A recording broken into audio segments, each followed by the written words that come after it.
অন্ধদের আলোর পথ দেখানো প্রতিষ্ঠানটি আজ ডুবে আছে গভীর অন্ধকারে। দৃষ্টি প্রতিবন্ধীদের পুনর্বাসনের জন্য বরাদ্দকৃত সরকারি বেসরকারি অনুদান, তাদের নিজস্ব সহায় সম্পত্তি এবং সেই সম্পত্তি থেকে প্রাপ্ত আয়ের বড় একটি অংশই চলে যাচ্ছে একটি অসাধু চক্রের পকেটে। শুধু লোপাটি করা হয়নি, সেই লুটপাটকৃত মালামালের ভাগাভাগি নিয়ে দ্বন্দ্বের জেরে নৃশংস খুনের মতো ঘটনা ঘটেছে। সেই সব ঘটনার নেপথ্যের কুশীলবদেরকে নিয়েই আজকের তালাশের অনুসন্ধান। যে হাত বাড়িয়ে দেবার কথা ছিল সহায়তার, সেই হাতই মেতে উঠেছে এক লুটপাটের খেলায়। জাতীয় দৃষ্টি প্রতিবন্ধী সংস্থার মাথায় কাঁঠাল ভেঙে ফায়দা লুটছে ওই সিন্ডিকেট। অনুসন্ধানের শুরুতে কয়েকজন দৃষ্টি প্রতিবন্ধীদের সাথে কথা বলবে টিম তালাশ। দেশে বর্তমানে অন্ধ বা চোখে দেখতে পারেন না এমন লোকের সংখ্যা 14 লাখেরও মতো। দুনিয়াতে যাদের কাছে শুধুই রাত, সেই মানুষগুলোর জীবন আর 5-10টা মানুষের মতো নিশ্চয়ই না। এই ভুক্তভোগীদের কণ্ঠেও তার ছাপ। সন্তানকে বাঁচাতে নিজের অসহায়ত্বের কথা বলতে গিয়ে চোখের পানি ধরে রাখতে পারলেন না এই দৃষ্টি প্রতিবন্ধী সাইফুল ইসলাম। পরিবার নিয়ে থাকেন কামরাঙ্গীর চরে। নিউ মার্কেট ও ধানমন্ডি এলাকায় ভিক্ষা করে জীবন চলে তার। ছেলের এবারে ছেড়ে ব্যথা উঠছিল, 5 দিন যাবতে আমার চিকার পারছে। আমি যে 500 টাকা খরচ করে ডাক্তার কাছে আমি পারি নাই। আর শেষে মেশে আমার ঘরে একটা ফ্রিজ ছিল, সেখানে কিনছিলাম। ওই ফ্রিজটা বিক্রি করে আমি ছেলে ডাক্তার দেখাইছি। একসময় স্বপ্ন ছিল লেখাপড়া করে সমাজে মাথা উঁচু করে চলার, অথচ নিয়তি তাকে আজ দাঁড় করে দিয়েছে রাস্তায়, পথে পথে। ঢাকা পিজিতে যখন আমি এক্সরে করলো, আমারে এক্সরে করে কইলো বাড়ির সমস্যা, বাড়ি নষ্ট হয়ে গেছে। বাড়ির দাম 1.5 লাখ টাকা, আর অপারেশন বাদে এই বাসা করে আপনি প্রায় 3 লাখ টাকার মতো খরচ হইব। 2 মেয়ে আর 1 ছেলের এই পিতা জানান, সম্প্রতি তিনি কঠিন রোগে আক্রান্ত হয়ে আর্থিক সহায়তার জন্য যান জাতীয় দৃষ্টি প্রতিবন্ধী সংস্থায়। ওরা ডাইরেক্ট বলছে, না সাইফুল তো আমার দলের লোক ছিল না, ও তো আমার দলের লোক না, ও তো বিরোধী দলের লোক, আমি ধরো 1 টাকা দিতে পারবো না। 1 পয়সা আমার তখন দেয় না জাতীয় অন্ধ সংস্থা থেকে। দৃষ্টি প্রতিবন্ধীদের জন্য গড়া সংগঠন থেকেই সহায়তা পাচ্ছেন না অন্ধরা, তাহলে পাবেন কোথায়? আমরা আরও কয়েকজনের সাথে কথা বলতে চাই। জন্ম থেকেই জজ মিয়ার পৃথিবী শুধুই অন্ধকার। জীবন চালাতে ভিক্ষা ছাড়া আর কোনো গতি হয়নি তার। রাজধানীর আজিমপুর ও লালবাগ এলাকায় দেখা যায় জজ মিয়াকে। আমরা দুনিয়ায় অন্ধ আঙ্গ পাপ, আঙ্গর নাম কাটটা দিছে। উনি বলে অন্ধর টাকা কুকুর রেখম, আঙ্গর টাকা দিয়া উনি বাড়ি করে, গাড়ি করে। শুধু সাইফুল আর জজ মিয়াই নন, আরও অনেকেরই অভিযোগ অন্ধদের টাকা লুটে পুটে খাচ্ছে তাদের মধ্যে থাকা গুটি কয়েক অসাধু ব্যক্তি। সাভার মার্কেটে যদি একটা দোকানের প্রতিষ্ঠান বিক্রি করে, উনি লক্ষ লক্ষ টাকা পায়। এই অন্ধ কল্যাণ সমিতির ভিতরে কোটি কোটি টাকা আয় ব্যয় আছে, কিন্তু আমাদের অন্ধদেরকে মানবতার জীবনযাপন করা হইতেছে। এসব অসাধু ব্যক্তি কারা? কার পকেটেই বা যাচ্ছে দৃষ্টি প্রতিবন্ধীদের টাকা? আমরা এমন একজনকে খুঁজে পেয়েছি, যিনি অবশ্য নিজেও অন্ধ। পরিবার তো বটেই, কখনো কখনো রাষ্ট্রের কাছেও বোঝা এসব দৃষ্টি প্রতিবন্ধী ভাই বোনেরা। তাদের কল্যাণে নানা উদ্যোগও নেওয়া হয়, কখনো রাষ্ট্রীয়ভাবে, কখনো বা বেসরকারিভাবে। এমন একটি প্রতিষ্ঠান জাতীয় দৃষ্টি প্রতিবন্ধী সংস্থা। অন্ধ প্রতিবন্ধীদের স্বাবলম্বী করাই এই সংস্থাটির প্রধান লক্ষ্য বা কাজ। সেই প্রতিষ্ঠানের দায়িত্বে গত 1 যুগেরও বেশি সময় ধরে মহাসচিবের চেয়ার দখল করে আছেন দৃষ্টি প্রতিবন্ধী আয়ুব আলী। সম্প্রতি জাতীয় দৃষ্টি প্রতিবন্ধী সংস্থার মহাসচিব আয়ুব আলী হাওলাদারের বিরুদ্ধে তথ্য প্রমাণসহ কিছু অভিযোগ আসে তালাশ টিমের হাতে। সেই নথিতে মহাসচিবের 100 কোটি টাকা আত্মসাতের অভিযোগ আনা হয়। রয়েছে অবৈধভাবে সংস্থার জমি বিক্রির অভিযোগও।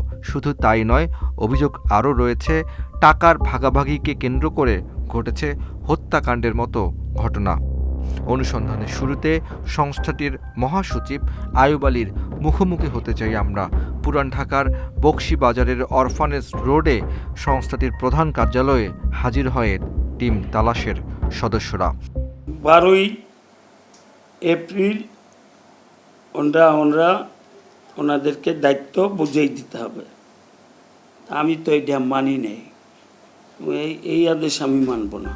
বিস্তর অভিযোগের কারণে সংস্থাটিতে সরকার প্রশাসক নিয়োগ দিয়েছে, কিন্তু এই আয়ুব আলী যেন সরকারের চেয়েও বড় সরকার। সরকারকে বুড়ো আঙ্গুল দেখিয়ে তিনি সেই প্রশাসককে এখানে বসতেই দেয়নি। আমি বললাম, মন্ত্রী অভিযোগ পাইল, রেজিস্ট্রেশন অথরিটি কেউ জানাইল না। সমাজসেবার আমাদের রেজিস্ট্রেশন কর্তৃপক্ষ হলো সমাজসেবা অধিদপ্তর, মহাপরিচালক, তারাও জানাইল না। উনি ডাইরেক্ট এই নির্দেশ দিল আর এইটা সচিব পালন করলো। এটা তো আমি মানব না। 2011 সাল থেকে 2026 সাল পর্যন্ত একাই রাজত্ব করছেন এই সংস্থাটিতে। তার মেয়াদে একজন অন্ধকে পুনর্বাসন বা স্বাবলম্বী করেছে কিনা জানতে চাইলে সঠিক উত্তর পাওয়া যায়নি। 15টা সেলাই মেশিন দিছি গতবার, 15টা। আপনি লিস্ট দেখে এবার ফোন করেন, সত্য না মিথ্যা। সবশেষ প্রতিষ্ঠানের আয় ব্যয়ের হিসাব চাইলে প্রথমে অস্বীকার করলেও পরে সংস্থাটির বাৎসরিক অডিট রিপোর্ট পাঠান।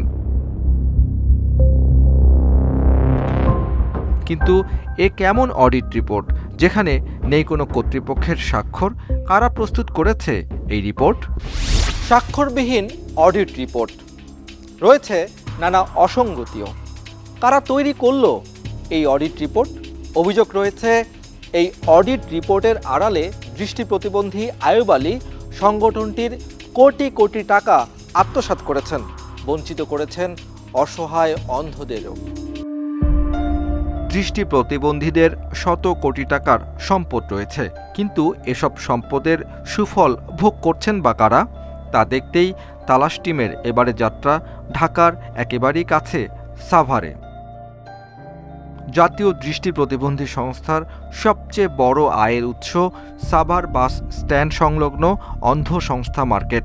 দৃষ্টি প্রতিবন্ধীরা জানান, তাদের ভিক্ষের টাকা থেকে জমিয়ে 1978 সালে মার্কেটের জায়গাটি কেনা হয়। উদ্দেশ্য ছিল অন্ধদের জন্য ট্রেনিং সেন্টার ও পুনর্বাসন প্রকল্প করা। যদিও 1984 সালে 5 বিঘা জায়গার উপর অন্ধদের সহায়তার জন্য মার্কেট গড়ে তোলা হয়। সেই মার্কেট দখল নিতে সময় নেয়নি আয়ুব আলী। 2013 সালের আগে মার্কেটে 200টির মতো দোকান ছিল। আয়ুব আলী রাজুক ও পৌরসভার নিষেধাজ্ঞা অমান্য করে বাড়ান মার্কেটের পরিধি। বর্তমানে এখানে দোকানের সংখ্যা 1000-এরও বেশি।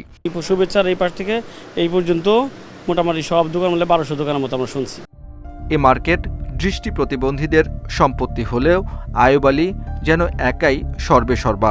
অনেকটা সবাইকে আড়াল রেখে এই মার্কেটের দোকান বিক্রি করে দিয়েছেন আয়ুব আলী। এটা আমি কিনছি হয়তো বা 30 লাখ 80 দিয়ে, আর ওইটা কিনছিলাম আপনার 23 লাখ, আর টেলার্সটা কিনছিলাম 15 লাখ। শুধু তাই নয়, মার্কেটের ফুটপাথের জায়গাও নতুন করে দোকান নির্মাণ করে ভাড়া দেওয়া হয়েছে, যার নেপথ্যে ওই আয়ুব আলী। এমনি আমরা করতেছি, বড় বলছে যে নতুন করে আমরা কাজ শেষ করার পরে মূলত ভাড়া দিব আর কি আমাদের কাছে। এটার যে মালিক আছে আর কি। কোথায় গেল এত টাকা পয়সা, কিভাবেই বা খরচ করা হলো, তার হিসাব নিতে আমরা আবারও আয়ুব আলীর মুখোমুখি। ওইভাবে স্পেসিফিক কোনো হিসাব দেন না, ওইভাবে হিসাব আমি আছে, কিন্তু আমি এখন দিতে পারবো না।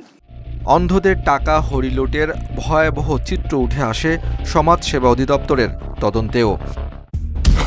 তদন্ত রিপোর্টে দেখা যায়, মার্কেটের দোকান ভাড়া বাবদ প্রতি মাসে উঠে 7 লাখ টাকা। এছাড়াও প্রতি বছর জাতীয় সমাজ কল্যাণ পরিষদ থেকে 7 থেকে 8 লাখ টাকা করে অনুদান পায় সংস্থাটি। কোথায় কিভাবে খরচ হয় এসব টাকা, তার কোনো সুনির্দিষ্ট হিসাব পায়নি সমাজসেবা অধিদপ্তর। আপনাদের মনে প্রশ্ন জাগতেই পারে, দৃষ্টি প্রতিবন্ধী আয়ুব আলী কীভাবে এত ক্ষমতাবান হলেন? কিভাবে বা একজন অন্ধ আরেকজন অন্ধের সম্পত্তি লুটপাট করেছে? 4 মিনিট পর জানাবো আইয়ুব আলীর সম্পদের বিবরণ। আইয়ুব আলীর লুটপাটের তদন্ত হয় এবং সেই তদন্তের সত্যতা পায় সমাজসেবা অধিদপ্তর। তারপরও একেবারেই ধরাছোঁয়ার বাইরেই রয়েছেন এই আইয়ুব আলী সিন্ডিকেট। শুধু তাই নয়, অন্ধদের সম্পত্তির বিরোধ নিয়েও হত্যাকাণ্ডের ঘটনা ঘটেছে।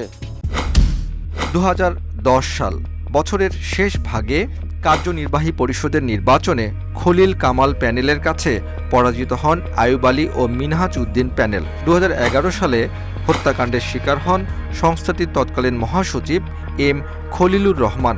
তার কিছুদিন পর নিজেকে মহাসচিব ঘোষণা দেন আইয়ুব আলী। দায়িত্ব নেবার পরপরই সংস্থাটির প্রধান কার্যালয়ে অন্ধদের জন্য কেনা প্রায় $1.5 কোটি টাকার মেশিনারির জিনিসপত্র ও আসবাবপত্র বিক্রি করে দেন আইয়ুব আলী।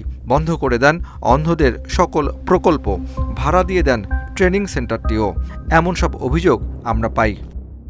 আমাদের একটা প্রজেক্ট রুম আছে, ওই রুমের মধ্যে অনেক মেশিন ছিল, প্রায় 50-52টা মেশিন ছিল। এটি সবই ওরা এই আইয়ুবের আমলে আইয়ুব নিজে বিক্রি করছে। 6টা প্রকল্প ছিল, এই মালামাল সব সে বিক্রি করছে। এই ভাড়ার টাকাও ছাড় দেন না আইয়ুব আলী। সংবাদকর্মী বা প্রশাসন থেকে কেউ তদন্তে গেলে এর ভাড়া বলেন 40,000 টাকা। অথচ মূল কমিটির ভাইস চেয়ারম্যান জানালেন ভিন্ন কথা। একটা বেকারি তো আছে, ওখানেও তো আপনার মাসে টাকা আসে। তো ওখান থেকে তো টাকা আসে মাসে 1.5 লাখ। খলিলুর রহমান হত্যাকাণ্ডের মামলায় আইয়ুব আলী অন্যতম আসামি ছিলেন, কিন্তু অদৃশ্য ক্ষমতার জেরে খালাস পান তিনি। অপর আসামি মিনহাজ উদ্দিনকে যাবজ্জীবন সাজা দেয় আদালত। পরে হাইকোর্ট থেকে আবার খালাস পান মিনহাজ। রাত 8টার সময় এম খলিলুর রহমান সাহেবকে ডেকে নেয়া, আইয়ুব আলীর বাসায় ডেকে নেয়া, এরা দুইজন উপস্থিত। এই দুইজনে তাদেরকে বারাটিয়া সন্ত্রাস দিয়ে খুন করা আইয়ুব আলী হাওলাদারেরা। আইয়ুব আলী মিনহাজ গ্রুপের বিরুদ্ধে অভিযোগের শেষ নেই। 2011 সালে ক্ষমতা পেয়ে বিক্রি করে দেন কেরানীগঞ্জের অন্ধদের স্কুল ও হাসপাতালের জন্য কেনা 42 কাঠা জমি। জালিয়াতি করে এই 42.5 কাঠা জায়গা তারা বিক্রি করে দেন। এ ঘটনায় মামলা হলে সিআইডির তদন্ত রিপোর্টের উপর ভিত্তি করে আইয়ুব আলী ও মিনহাজ উদ্দিনকে 2 বছর সাজা দেয় আদালত। ওই মামলা এখনও চলমান রয়েছে। 2011 সালের 6 জুলাই দুপুরে অন্ধ সংস্থাটির কার্যালয়ের ভিতরে ইদ্রিস আলী নামের এক অন্ধকে হত্যা করা হয়। অভিযোগ রয়েছে এ খুনের পেছনেও রয়েছে আইয়ুব আলীর হাত। উনি তো একটা তেরাস সৃষ্টি করে ফেলাইছে, কারণ 2টা খুনের আসামি উনি, কিন্তু উনি বলে খুন করে নাই, কিন্তু আমরা তো সহজেই জানি 1 সৃষ্টি করেছে। এরপর ওনারে আমরা সাজা দিতে ব্যর্থ হয়েছি, আমরা ন্যায় বিচার পাই নাই। 2011 সাল থেকেই মূলত আইয়ুব মিনহাজের বন্ধুত্ব 2017 সালে গিয়ে দ্বন্দ্বে রূপ নেয়। হঠাৎ করে মিনহাজ হয়ে যান আইয়ুব আলীর শত্রুপক্ষ। এর নেপথ্যের কারণ জানতে মিরপুর 2 নম্বরে মিনহাজ উদ্দিনের বাসায় হাজির হয় টিম তালাশের সদস্যরা। অন্ধ মিনহাজ এখন গুরুতর অসুস্থ। তার স্ত্রী জানালেন, লুটপাটে বাধা দেয়ায় মিনহাজকে হত্যা করারও চেষ্টা করেছিলেন আইয়ুব আলী। 3 কোটি টাকা নিয়ে আমার ওই সামনে রুমে এসে এই যে দিলাম না যে টিপসইটা, এর জন্য মাইরে ফেলাই দিয়ে এই যে এখানে এই যে হাড় ভাঙা, এইভাবে অনেক চেষ্টা করছে, খালি আর একটা সই নিতে পারে না। অবৈধভাবে সংস্থার ব্যাংক অ্যাকাউন্ট থেকে $1.5 কোটি টাকা সরিয়েছেন আইয়ুব আলী, এমন তথ্য প্রমাণও দেখান তিনি। 15 বছর একা একটি সংস্থার মহাসচিব পদ আঁকড়ে ধরে রেখে সম্পদের পাহাড় গড়েছেন আইয়ুব আলী। শুধু একা এই সম্পদ গড়েননি তিনি, তার কমিটির ঘনিষ্ঠতম সদস্য, এমনকি তাদের সন্তানদের জন্য জায়গা কিনে বাড়ি করে দিয়েছেন। আর এত কিছু করেছেন এই দৃষ্টি প্রতিবন্ধী সংস্থার অনুদানের টাকা দিয়ে। আইয়ুব আলীর সম্পদের খোঁজে সাভারের উদ্দেশ্যে তালাশ টিম। জাহাঙ্গীরনগর বিশ্ববিদ্যালয়ের একেবারে লাগোয়া রাস্তা ধরে আইয়ুব পাড়ায় হাজির হয় টিম তালাশ।